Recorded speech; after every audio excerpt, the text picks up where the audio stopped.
Car l'autre info est à Metz ce matin, Guy Birenbaum. Oui, on va essayer de sortir de ce contexte lourd avec une histoire un peu plus légère. Alors depuis le mois de juin, le pont des Arts à Paris a été, vous le savez monsieur le ministre, nettoyé et débarrassé des 45 tonnes de cadenas accrochés par des amoureux transis. Vous connaissez la tradition, les cadenas d'amour, love locks en anglais. Ce sont ces cadenas que les amoureux accrochent sur les ponts afin de symboliser leur amour. Ils peuvent y inscrire leur nom. Une fois le cadenas verrouillé, la coutume un peu idiote veut qu'on jette la clé dans la rivière ou dans le fleuve qui coule sous le pont. Et bien selon le Républicain Lorrain, cette mode pose un problème sur certains ponts messins. Pourquoi il y a trop de cadenas? Non, c'est pas ça. Alors, je précise pour les médecins qui nous écoutent, car il y en a beaucoup, qu'il s'agit de la rambarde de la rue de la Garde. Là, c'est la Moselle qui coule en dessous. Et de la passerelle du Graouli sur la Seille. Alors, vous savez ce que c'est l'amour, Nicolas? Ça va, ça vient, ça va, ça vient.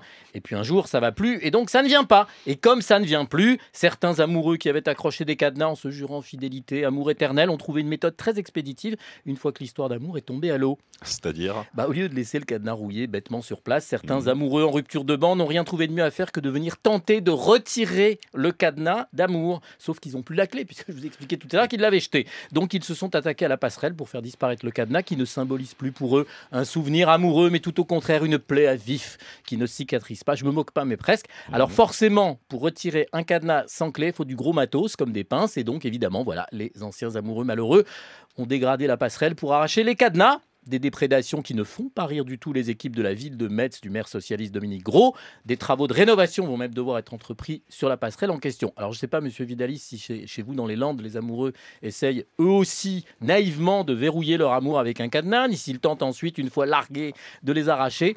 Mon grand âge me permet de donner à tous un petit conseil. Ne jetez jamais la clé et apprenez, comme l'a écrit le poète Henri de Régnier, que l'amour est éternel tant qu'il dure. Vous êtes d'accord avec moi?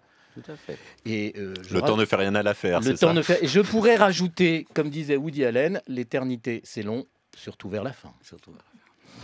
Que serais-je sans toi qui m'offrit ce cadenas? C'était pas dans les paroles de Jean Ferrat à l'époque. Ne chantez pas, Nicolas. Bon, ne jetez pas la clé, ça vaut aussi pour les menottes. Absolument. Merci Guy Birenbaum.